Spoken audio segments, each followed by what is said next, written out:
Fenway Park celebrated its 100th anniversary with a giant reunion, throwback uniforms, and enough sparkling grape juice to set a world record.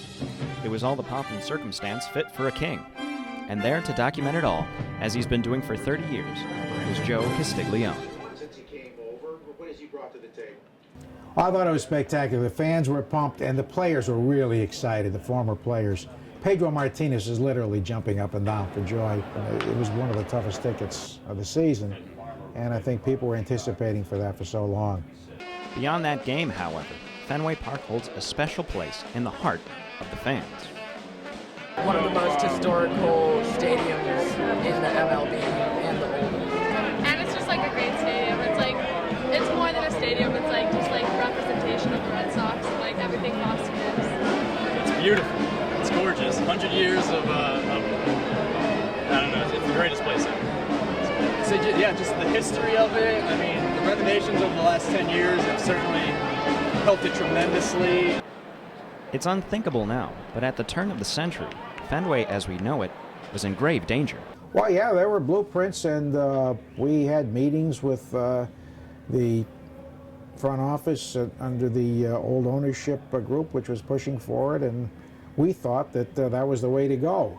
We had no idea that they could do this, and I think modern engineering changed to make it possible. But when they were told the structure was good for another 50 years, I think that was a big factor.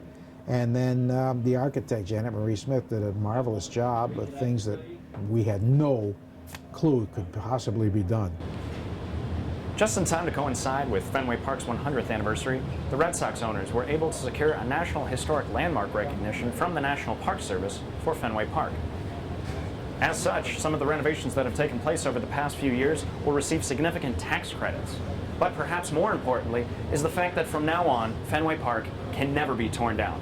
And that's important for all those in the Red Sox nation, because so many memorable moments have happened within these walls. Nomar's 3 home run games, 2 Yeah, grand really slams. the same one. Absolutely. 3 home 29th runs, birthday. 2 grand slams. Greatest game ever. Probably when I came here with my dad a year ago on Father's Day. It was like me and my 3 siblings. It was really fun. One of the things that I remember is coming home from a trip at 3 or 4 in the morning and waiting for the suitcases to arrive on the equipment truck and sitting in the seats by the dugout looking out at the wall and the very quiet, peaceful moments. But it's, you know, as far as games go, Roger Clemens' 20 strikeout game was certainly a highlight in a cold April night in 1986 when there were 13,000 people in the stands. And when Pedro pitched especially, every time Pedro pitched was an event. With the Dominican flags, with the buzz in the stands, it was really a special event. And what about the future generations of the Red Sox nation? It's New Englanders' sense of history, tradition. We know some of the seats aren't the most comfortable, maybe more so now than they were then, but I think it's been passed down from generation to generation. So I think it will be passed down, and you know, when the day comes, maybe sometime later this century, very late this century, you know, it should be a museum, or parts of it anyway. So I think it'll always be part of our fabric in New England.